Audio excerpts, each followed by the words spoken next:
Shalom Bapak Ibu Saudara yang terkasih, kita bersyukur kita masih diberi waktu untuk kita boleh merenungkan kebenaran firman Tuhan. Sungguh saya berdoa kiranya kebenaran ini akan menjadi berkat bagi kita sekalian, sehingga kehidupan kita akan menjadi lebih baik, lebih berkenan di hadapan Tuhan. Oke, kita akan belajar firman Tuhan bersama dari Injil Markus pasalnya yang ke-7. Injil Markus pasalnya yang ke-7, kita akan belajar bersama-sama ayatnya yang ke-24 sampai dengan ayatnya yang ke-30.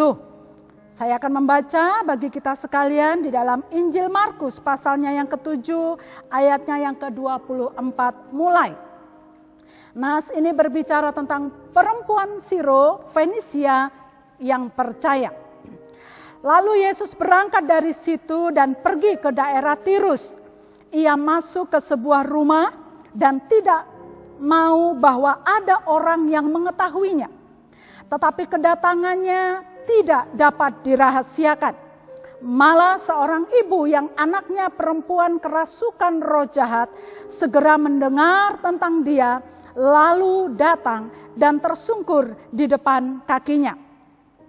Perempuan itu seorang Yunani, bangsa Siro-Fenisia.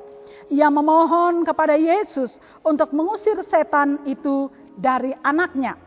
Lalu Yesus berkata kepadanya, biarlah anak-anak kenyang dahulu, sebab tidak patut mengambil roti yang disediakan bagi anak-anak dan melemparkannya kepada anjing. Tetapi perempuan itu menjawab, benar Tuhan. Tetapi anjing yang di bawah meja juga makan remah-remah yang dijatuhkan anak-anak. Maka kata Yesus kepada perempuan itu, karena kata-katamu itu, pergilah sekarang, sebab setan itu sudah keluar dari anakmu. Perempuan itu pulang ke rumahnya, lalu didapatinya anak itu berbaring di tempat tidur, sedang setan itu sudah keluar. Ya, dari nas yang kita baca pada saat ini, kita mau lihat kebenaran yang akan menuntun kehidupan kita agar berjalan sesuai dengan apa yang Tuhan mau. Saya akan langsung mengaplikasikannya dalam setiap kehidupan kita. Kalau kita bicara masalah, maka tidak ada orang yang tidak punya masalah. Selama dia ada di dunia ini, maka dia pasti punya masalah. Kecuali dia sudah ada di balik papan. Artinya bukan balik papan nama kota, tetapi di dalam peti. Peti ukuran 2x1. Jika seseorang sudah ada di dalam peti itu, maka dia tidak akan punya masalah di dunia ini. Karena segala sesuatu urusannya di dunia selesai karena kematian itu. Nah, intinya bahwa siapapun kita, mau laki-laki, mau perempuan, mau berapapun usia kita, mau apapun pekerjaan kita, mau seperti apapun status kita, yang jelas bahwasanya kita pasti memiliki masalah. Masalah bisa datang dari banyak hal. Bisa datang dari orang-orang di sekeliling kita. Bisa Tuhan izinkan datang dari pemimpin-pemimpin kita. Tetapi juga yang kita tidak boleh lupa bahwa terkadang masalah itu datang dari dalam diri kita sendiri. Kalau persoalan masalah itu datang dari luar, mungkin kita akan lebih gampang menghadapinya karena terlihat. Tetapi kalau dari dalam diri kita sendiri, maka orang lain tidak akan ada yang bisa menolong kecuali diri kita sendiri. Ya. Nah, dari nas yang kita sudah baca bersama tadi, kita mau belajar sekali lagi 3 kebenaran. Yang pertama yang akan kita lihat bahwasanya ketika kita memiliki masalah, datanglah kepada pribadi yang tepat. Seorang perempuan yang bahkan dikatakan dia tidak percaya kepada Tuhan. Ketika dia punya masalah, anaknya kerasukan, dan dia tahu bahwasanya pertolongan itu tidak akan mudah didapatkannya. Harus ada satu pribadi yang hebat, yang luar biasa, yang akan dapat membebaskan anaknya.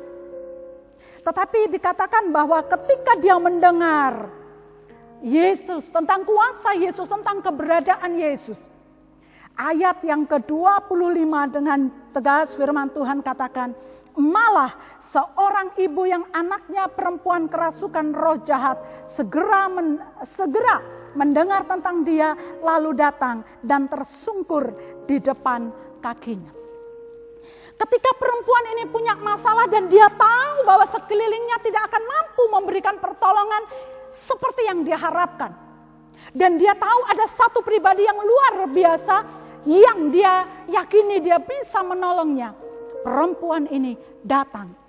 Firman Tuhan katakan tersungkur di depan kakinya. Menjadi pertanyaan bagi saya dan kita sekalian. Sekali lagi, saya percaya bahwa setiap kita pernah menghadapi masalah. Bahkan hari ini punya masalah. Tetapi sudahkah kita datang kepada pribadi yang tepat, yaitu Yesus, Allah yang kita kenal itu? Dia adalah Allah yang hebat. Tidak ada satu hal pun permasalahan dalam hidup kita yang dia tidak bisa selesaikan. Tetapi pertanyaannya, maukah kita datang kepadanya? Beranikah kita mempercayai dia bahwa hanya dia yang sanggup menolong kita? Kalau kita berkata kita punya keluarga, yes, kita punya keluarga. Kalau kita berkata keluarga bisa menolong, oke, keluarga bisa menolong. Tapi pertanyaannya sejauh mana dia bisa menolong kita? Dan sampai kapan dia mau atau sanggup menolong kita?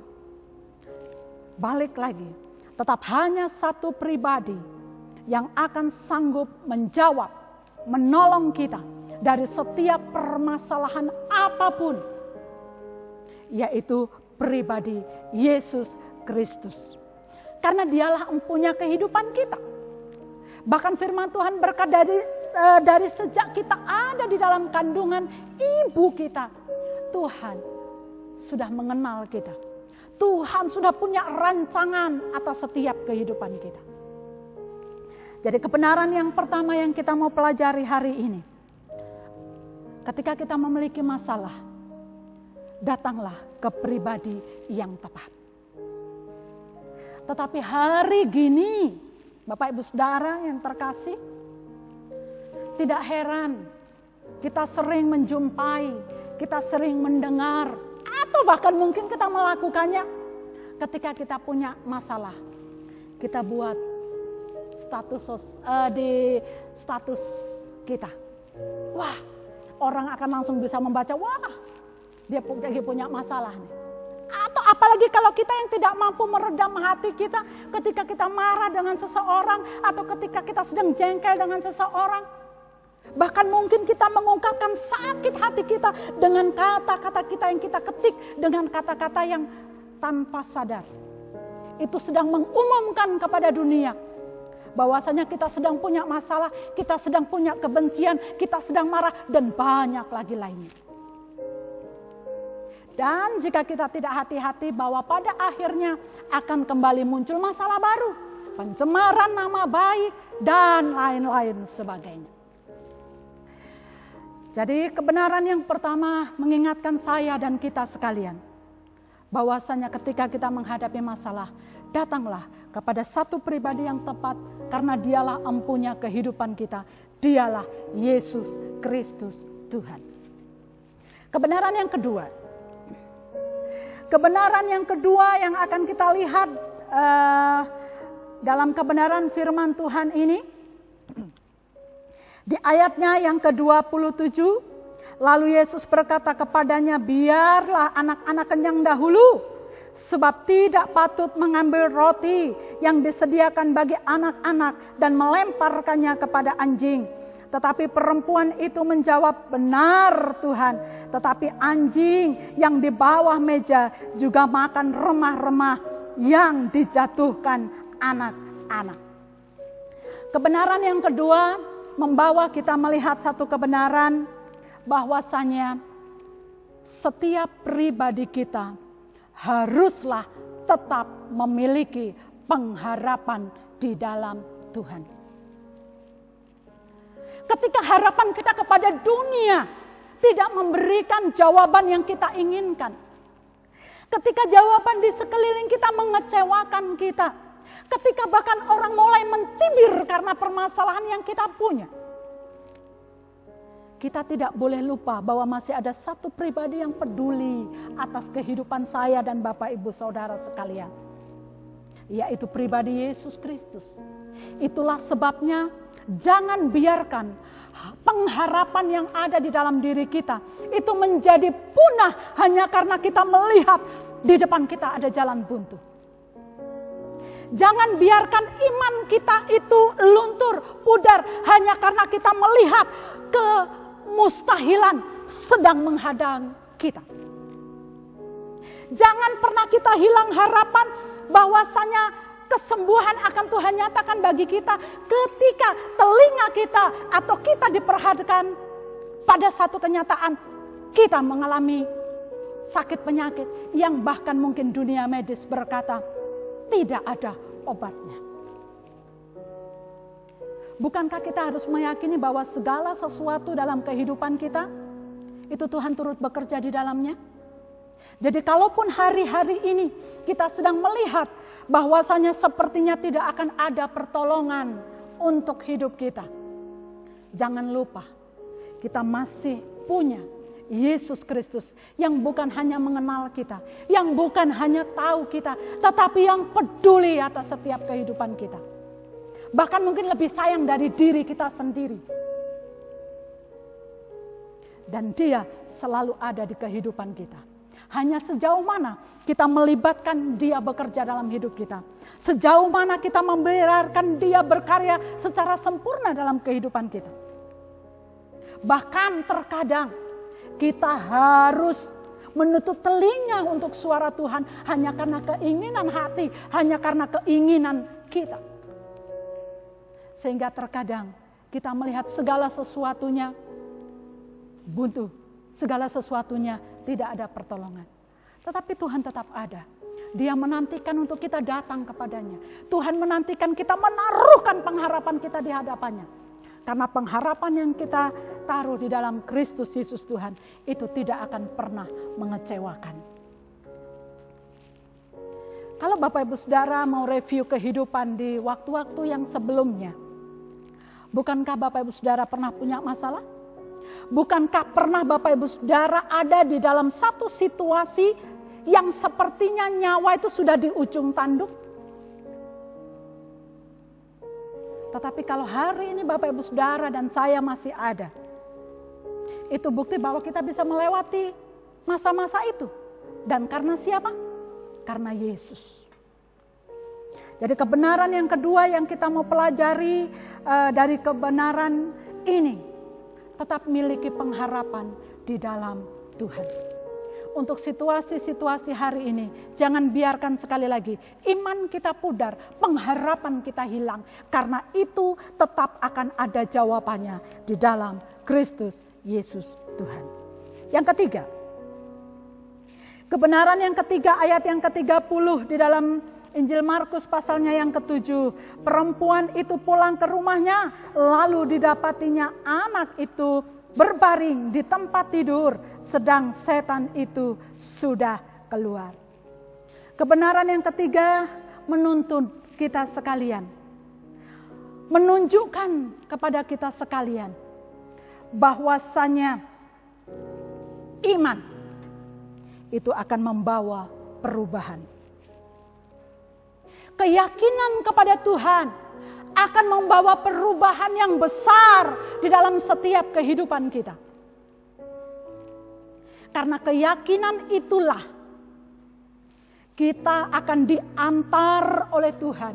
Kita akan dituntun oleh Tuhan untuk bukan hanya melihat bahwa perbuatan Tuhan itu besar, tetapi kita sendiri akan mengalami bahwa perbuatan Tuhan itu dahsyat, ajaib, bahkan tak bisa kita selami dengan akal pikiran kita. Kita melihat perempuan ini, ketika dia punya masalah, dia lari kepada satu pribadi yang tepat. Dia menaruh pengharapan sepenuhnya hanya kepada Yesus. Dia membangun iman kepercayaannya kepada Tuhan itu luar biasa. Bahkan sampai dia dianggap remeh, digambarkan serendah anjing. Tapi dia tetap punya pengharapan. Dan iman itulah yang justru membawa perempuan ini mengalami kuasa Tuhan. Ketika Yesus berkata pula, anakmu sudah bebas. Setan itu sudah pergi darinya. Dan ketika dia sampai di rumah, dia melihat anaknya berbaring. Tidak lagi ada roh jahat atau tidak ada lagi setan yang menguasainya. Siapa yang mengerjakannya? Kuasa Tuhan, kuasa Yesus yang mengerjakannya. Walaupun itu tidak dilakukannya di depan mata perempuan itu. Tapi dia bekerja dengan dahsyat dan luar biasa.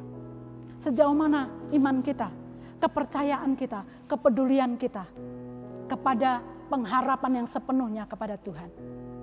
Jika kita mampu menaruhkan segala sesuatunya atau mempercayakan segenap kehidupan kita kepada Tuhan, maka saya yakin dan percaya, Bapak Ibu Saudara bukan hanya akan melihat kuasa Tuhan dikerjakan kepada orang lain, tetapi akan dikerjakan dalam kehidupan Bapak Ibu Saudara dan saya.